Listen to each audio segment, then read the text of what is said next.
Tout ça, c'est en train de s'exprimer pendant la méditation, sont liés aux pensées. Et à un moment donné, on retourne le regard vers ce qui est en train d'observer ça.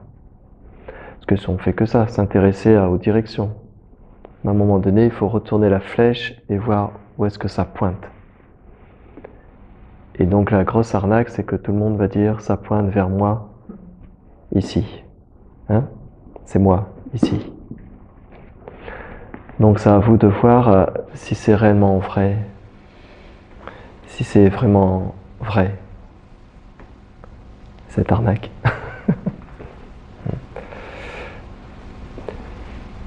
Donc il y a forcément une observation, puisque vous êtes là présent, mais il faut voir qu'est-ce qui est présent. On ne remet pas en cause la présence, c'est la seule chose qu'on peut confirmer maintenant, c'est la présence. Le reste, il faut voir si c'est vrai. Vous pouvez aussi remettre en question la présence, mais pour la remettre en question, il faut déjà être présent. Sinon, vous ne pouvez pas la remettre en question. Donc il y a présence, et ensuite le jeu commence. Il faut voir ce jeu, où est-ce qu'il se situe, comment il se situe, pour qui il se situe, par rapport à qui, par rapport à quoi. La méditation, c'est ça, c'est voir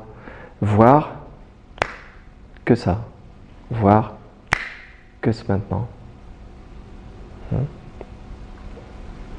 Donc il y a beaucoup de prévisions pour le futur, beaucoup d'émotions sur le passé, mais il faut voir où ça se situe tout cela.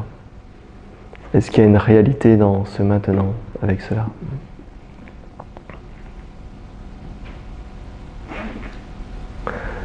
Parce qu'on parle beaucoup de soit du passé, soit du futur, mais en fait, quel que soit le futur, ce sera toujours le maintenant. Et ce maintenant n'est pas lié à un temps. C'est intemporel. Intemporel. Ce qui est là maintenant, c'est exactement le même à votre naissance. La même chose avant votre naissance. Il faut voir ce qu'on dit dans le Zen, voir le visage. Quel était votre visage avant votre naissance?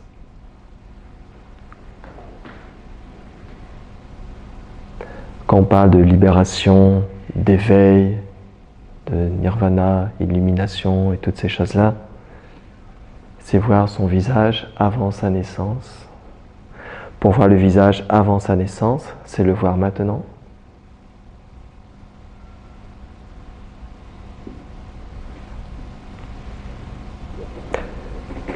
Parce qu'en fait, le corps, c'est juste un assemblage de choses.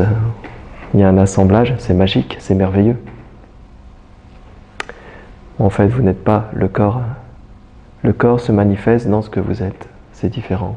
Le corps est à l'intérieur de ce que vous êtes. C'est l'espace ici. Cet espace est même à l'intérieur de ce qu'on est. C'est à vous de le confirmer, pas en lisant, pas en le croyant. Ne rajoutez pas un concept. Voyez, où est-ce que vous êtes en tant qu'observation, en tant qu'observateur? Est-ce que cet observateur est lié au corps? L'observateur peut voir le corps. Est-ce que le corps peut voir l'observateur? Non.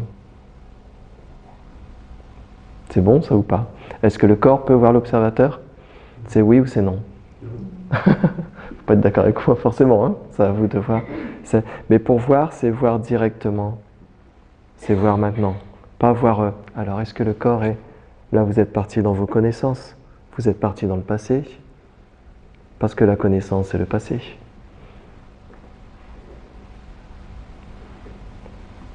Donc ici c'est la connaissance directe. C'est-à-dire vous n'êtes ni connaissant ni non connaissant. Ni avant, ni après, ni le corps, ni l'esprit. Qu'est-ce qu'on peut encore enlever là-dedans? Ni l'identité, ni l'histoire.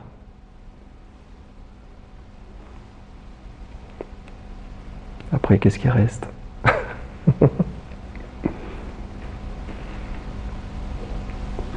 Donc dans un premier temps, la méditation, c'est revenir à « je suis ». Je suis. On arrive avec plein de choses. Je dois faire ceci, il m'est arrivé cela, on commence à méditer et toutes ces choses commencent à se poser tranquillement. Un peu comme dans le sommeil profond. C'est pour ça qu'on aime bien dormir. On aime bien lâcher. On aime bien déposer. Dire, ah maintenant je dors, j'oublie tout. Et dès qu'on se réveille, tout le système intérieur se remet en place. Ma journée commence, je suis un tel, je vais faire telle chose. Donc il n'y a pas de problème là-dessus, on doit organiser. Moi je dois organiser les séances. Mais en fait, il n'y a pas vraiment d'organisation. C'est un état de wu-wei permanent. Cet état de wu-wei, c'est un état de non-action. Bon, on a l'impression de faire les choses. Parce que c'est lié au corps, c'est lié à l'histoire. Donc ça, c'est à vous de voir si c'est vrai ou pas. Si vous dites, moi je fais les choses, c'est à vous de voir si c'est vrai. Qui fait quoi? Pourquoi? Pour qui?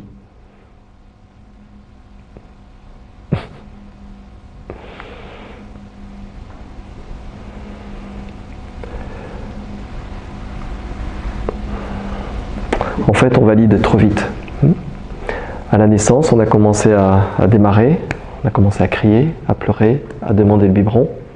Ça, c'est le corps qui demande tout ça. C'est pas l'action de faire. C'est instinctif, c'est spontané. Boire, dormir, manger. Puis progressivement, on nous apprend à devenir. On nous met une étiquette. Donc il n'y a pas de problème sur l'étiquette. Vous pouvez avoir un bel amour pour cette étiquette. Mais voyez ce que c'est. Et puis on vous dit, voilà, tu es ceci, tu es cela. Et puis on continue. Après tu deviendras ceci, tu deviendras cela. Et pour être heureux, il faudra faire ceci, il faudra faire cela. On oublie qu'on est le bonheur même maintenant. On est la joie en fait, mais on ne le sait pas. On a oublié.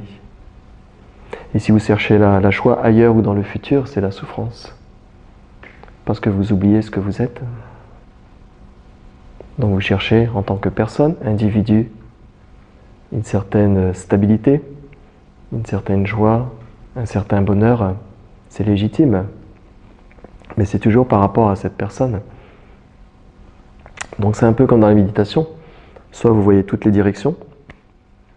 Je cherche le bonheur. Je cherche mes vacances. Je cherche mon compte en banque bien rempli. Je cherche le compagnon idéal. Je cherche le président idéal. Je cherche la planète idéale. Je cherche la santé idéale. Je cherche des enfants idéaux. Je cherche une histoire idéale. Mais tout ça, c'est trop d'efforts. Vous créez de la souffrance en vous et autour de vous.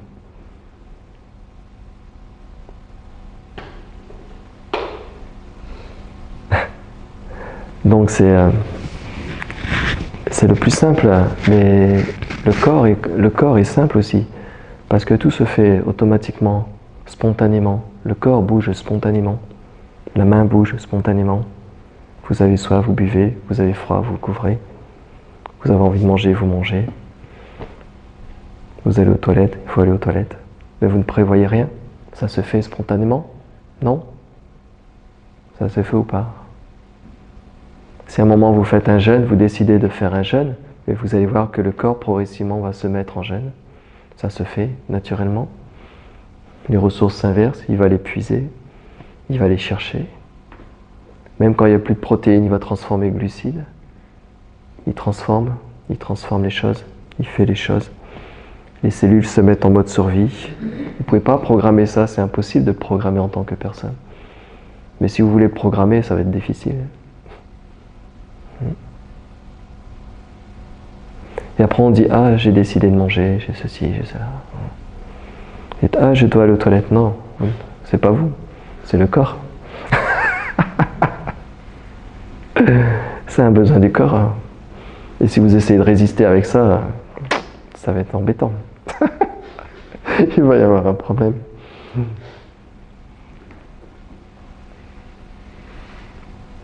Donc on a l'impression de gérer les choses, de prévoir les choses, mais en fait, vous êtes le spontané du maintenant. Il n'y a que ça, il n'y a que le spontané du maintenant. Mais on a tellement de croyances à l'intérieur de dire, tiens, après, je vais évoluer comme ça ou je vais faire comme ça. La méditation, c'est pas changer la personne, parce que ce sera encore aléatoire, ce sera éphémère, ça ne durera pas. Ou bien il faut que vous soyez toujours en méditation. Vous vous éloignez du monde, des soucis, des problèmes, vous dites maintenant je médite. En fait, la méditation, c'est juste voir en fait qu'il n'y a pas de problème. pour vous et pour le monde. Dur de dire ça. Est-ce que ça veut dire qu'on ne va rien faire pour ça? On peut faire. Mais encore une fois, c'est spontané. Si vous mettez la main sous le feu, à un moment donné, vous allez enlever la main. Il n'y a pas besoin de réfléchir. Est-ce que je dois faire ou est-ce que je ne dois pas faire? Vous enlevez. Si vous avez trop de valises dans votre histoire, à un moment donné, il faut poser.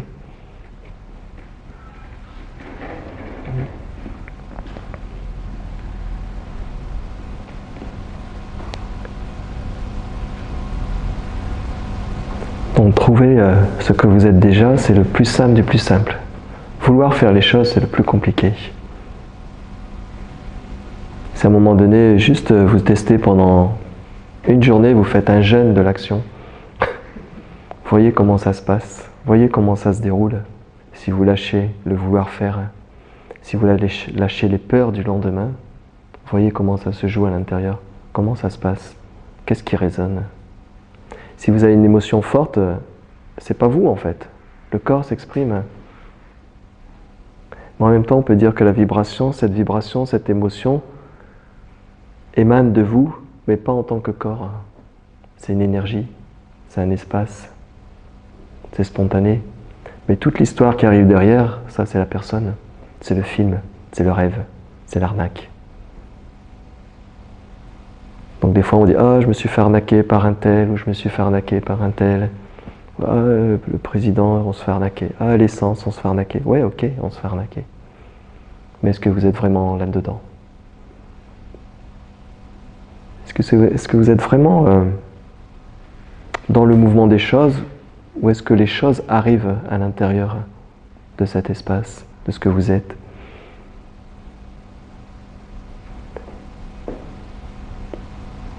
Donc la santé, par exemple, on peut la gérer en faisant des pratiques internes. On peut gérer tout ça. Mais tout ça, ça concerne le corps.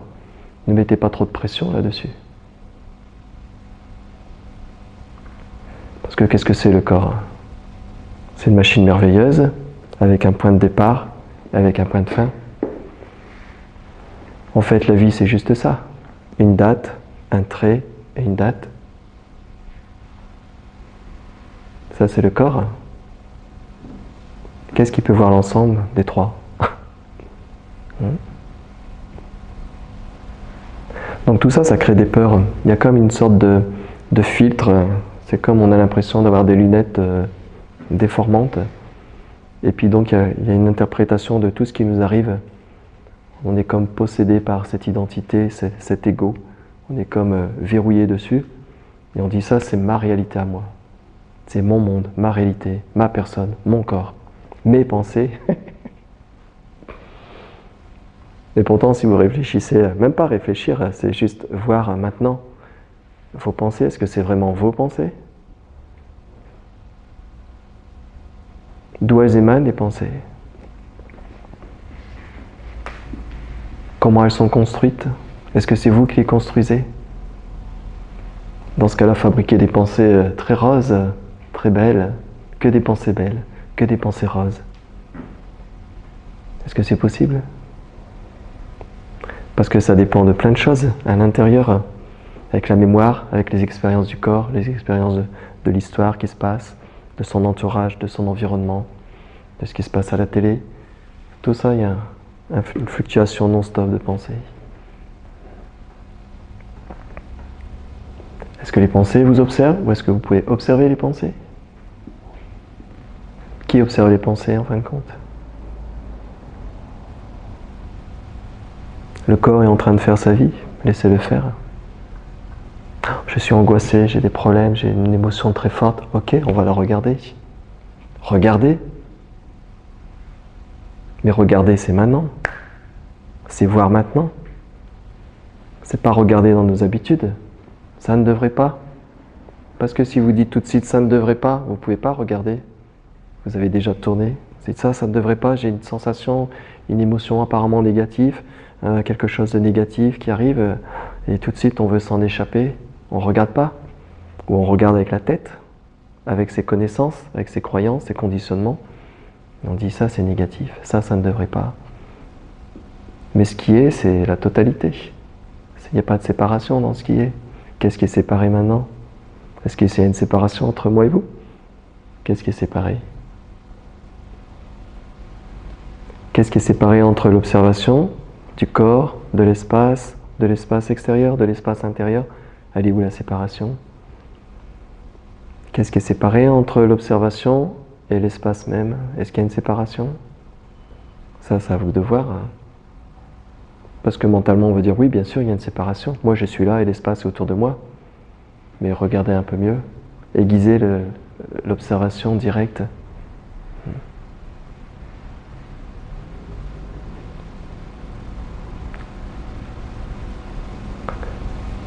Forcément, on ne parle pas trop de tout ça, sinon après on n'a plus d'élèves.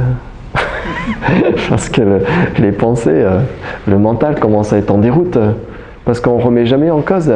On cherche plein de solutions pour nous-mêmes, on cherche plein de solutions pour la planète, mais on ne remet pas en cause le jeu.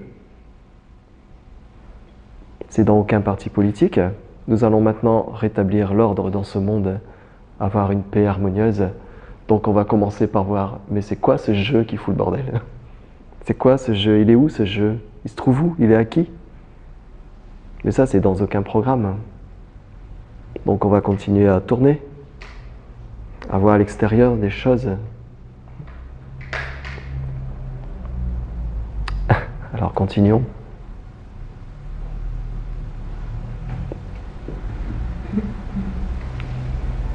Alors qui peut remettre en cause ce jeu?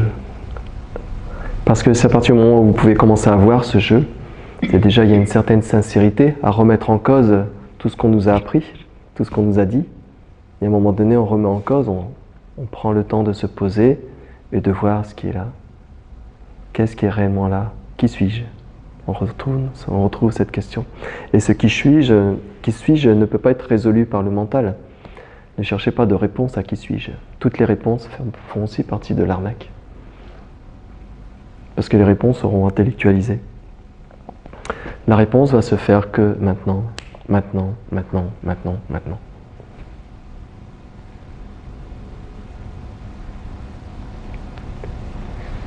Donc il y a une grande peur dans cette recherche, et il y a une grande peur déjà pour l'identité, pour l'ego, tout ça, une grande peur.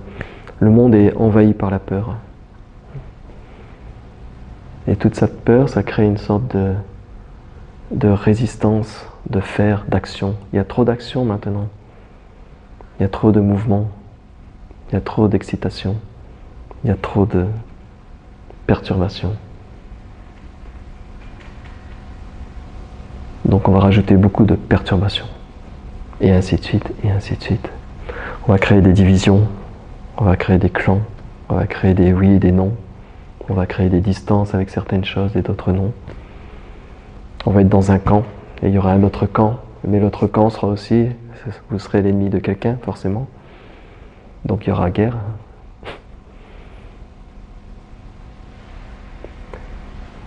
Donc à un moment donné, c'est voir pour vous-même déjà, voir à travers vous-même. Mais même ça, c'est déjà de trop.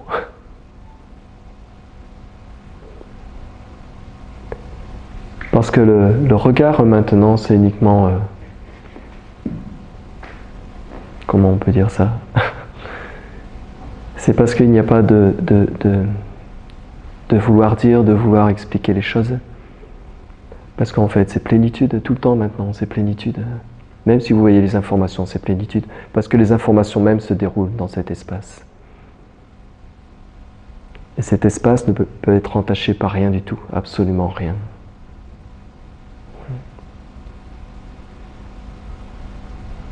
Le corps, oui, peut être abîmé de plein de façons. On arrange bien les choses pour ça.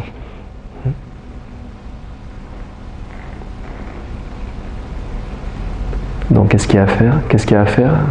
Maintenant, qu'est-ce que vous avez à faire? Parce que vous allez voir qu'en cherchant, vous avez toujours quelque chose à faire. Vous avez toujours une prévision. Vous avez toujours un vouloir. Ou peut-être changer quelque chose. Mais changer quelque chose, ça fait partie aussi du rêve. Ça fait partie aussi de ce qui est inexistant. De façon absolue, c'est inexistant. Vous voulez changer des choses qui ne sont pas là en fait. Ils sont uniquement là.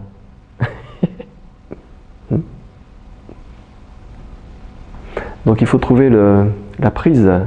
À l'intérieur, il faut trouver la prise qui va inverser le regard.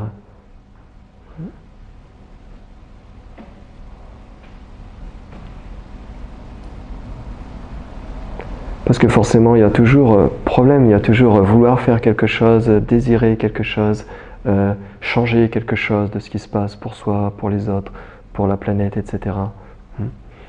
Donc ça, c'est ok, il n'y a pas de problème. L'action va se faire.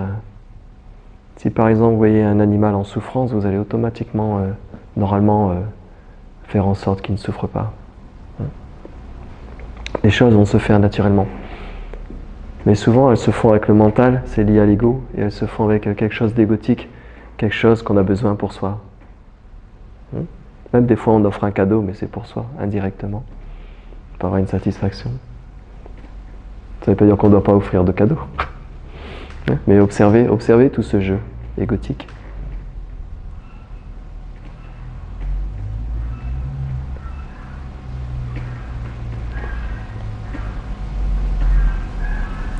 Donc en fait, il n'y a rien à bouger maintenant. Il n'y a rien à changer maintenant.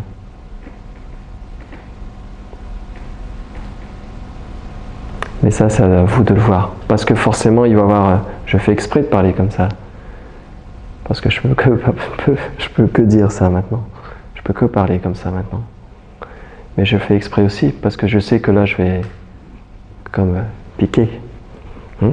C'est des mots et des phrases qui vont piquer à l'intérieur. Et c'est justement quand ça bouge à l'intérieur, quand il y a une sorte de non-acceptation de ce qui est dit là, ou de bouillonnement, ou de dire non, il y a quand même... Mais voyez comment, si vraiment c'est vrai, remettez en cause ce qui est dit ici, et remettez en cause votre réaction à l'intérieur de vous. Voyez ce qui est réellement vrai dans vos réactions, dans vos pulsions, parce que c'est que des pulsions. Le monde vit par pulsions. Réaction tout de suite, Twitter, réaction, après polémique, ça part partout. Les gens tout de suite, ils donnent leur avis. C'est de façon compulsive, parce qu'on est lié à tous ces conditionnements. Tout ça, ça se fait automatiquement. Donc à un moment donné, vous stoppez le train de votre histoire et vous regardez au carreau, qu'est-ce qu'il y en a exactement ?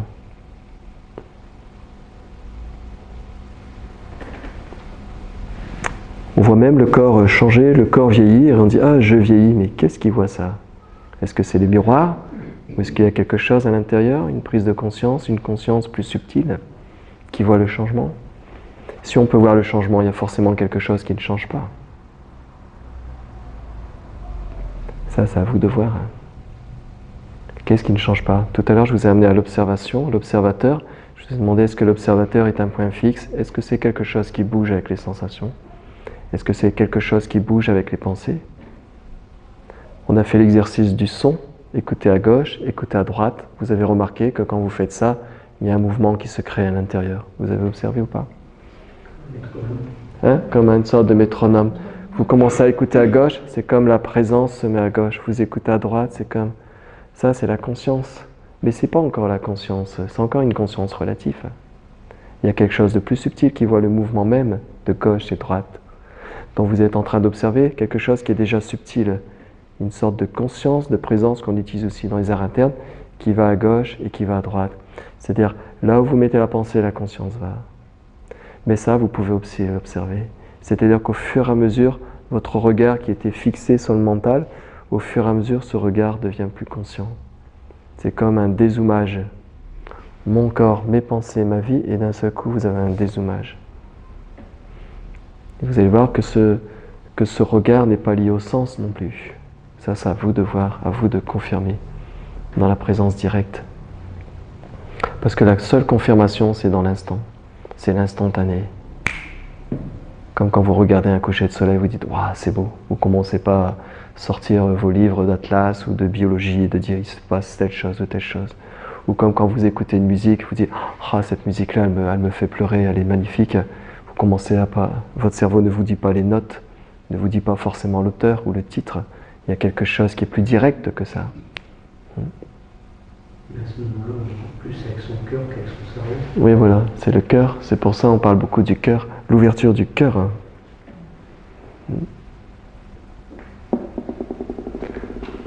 Mais ce cœur, vous allez voir, c'est en fait l'étincelle de ce que vous êtes. On peut dire que c'est comme une sorte d'étincelle, c'est à l'intérieur du cœur. C'est ici, dans cette zone-là. Et cette étincelle va créer un tsunami. Ça va brûler les illusions, les croyances, l'avant, l'après. Bien sûr, de point de vue relatif, on peut continuer à utiliser, on va continuer à utiliser son calendrier, son agenda, etc., etc. Mais vous êtes libre de ça, vous êtes libre du corps, vous êtes libre des pulsions, vous êtes libre des émotions. Est-ce que c'est être sans émotion? Non, au contraire. Il y a un amour incroyable sur tout, les émotions, tout. Mais cet amour n'est sans direction. Il n'y a pas de contraire à cet amour. C'est imperturbable. Même dans le chaos de la planète, même si demain c'est la fin du monde, c'est imperturbable. C'est un amour immuable. Donc c'est à vous de voir, à vous de voir, à vous de regarder. Dès que vous sentez que vous partez en live, dès que vous sentez des pulsions, regardez si c'est pour vous réellement, ou si c'est juste le jeu qui est en train de se faire. Voyez le mouvement, voyez ce qui est en mouvement. Tout ce qui est en mouvement ne vous appartient pas.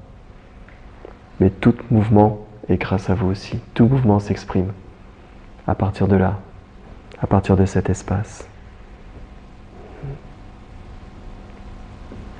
Donc même le silence et même l'espace peut être vu. Même le chi, l'énergie qu'on utilise dans le Reiki, dans les pratiques internes, est perçu. Oui ou non? Il est perçu ou on est emporté avec? Il est aussi perçu. Pourtant l'énergie est quelque chose de subtil, de plus en plus subtil. C'est perçu aussi. Vous avez la perception de ce qui ne peut pas être perçu. Vous êtes le vivant de ce qui ne peut pas être vu. Et pourtant on se limite. Je suis ce corps, j'ai tel âge, c'est mon nom, mon prénom, ma nationalité.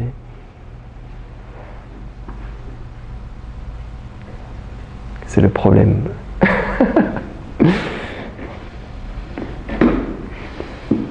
Un problème en même temps qui nous amène vers quelque chose de profond. Donc ce problème devient en fait une évidence. Il faut qu'il y ait un problème pour remettre en question. Il faut que la planète soit en désordre pour que l'humain se remette en question. Si c'est le bordel et qu'il n'y a pas de désordre, on est OK avec ça. On peut tout détruire, on peut tout saccager, on peut tout tuer. S'il n'y a aucun problème, on continue. S'il commence à y avoir un problème, il y a une remise en question. La remise en question va se faire avec le cœur, avec la conscience d'être. Parce que jusqu'ici, on est comme conditionné, façon de vivre, il faut toujours aller. Puis d'un seul coup, oh, merde, tout ce système, en fait, ça ne fonctionne pas, on est en train de se mordre la queue nous-mêmes. Donc dans ce cas-là, il y a une prise de conscience. On est en train de regarder à l'intérieur. Donc en fait, ce n'est pas négatif non plus. Ne pensez pas que l'intelligence qui est en train de se déployer dans cet instantané, à travers chaque fleur, à travers chaque couleur du ciel, à travers chaque rayonnement, ne pensez pas que cette intelligence est séparée de vous. Ne pensez pas que cette intelligence, tout ce qui est en train de se passer, est séparé de ça. Il n'y a que la spontanéité du vivant. Si ça en arrive là, c'est exactement comme ça doit être. Et s'il y aura une réaction de l'humain, c'est exactement comme ça doit être. Car il y aura réaction. Mais cette intelligence ne sera jamais cérébrale. Cérébralement, on n'y arrivera pas. Il y a quelque chose de plus vaste, plus profond maintenant. Plus intense. Ça marche? Question?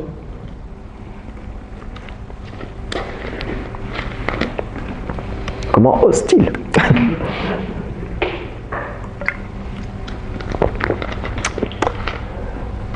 Il faut se réveiller. Se réveiller. En fait, vous êtes déjà complètement à l'éveil même. Vous êtes complètement parfait, complètement éveillé à vous-même. Complètement. Il n'y a aucune frontière, rien. Vous êtes libre de tout. Donc il faut juste voir ce qui vous empêche de dire ça. Qu'est-ce qui m'empêche de dire ça? Qu'est-ce qui coince? Est-ce qu'il y a quelque chose qui coince? À vous de voir.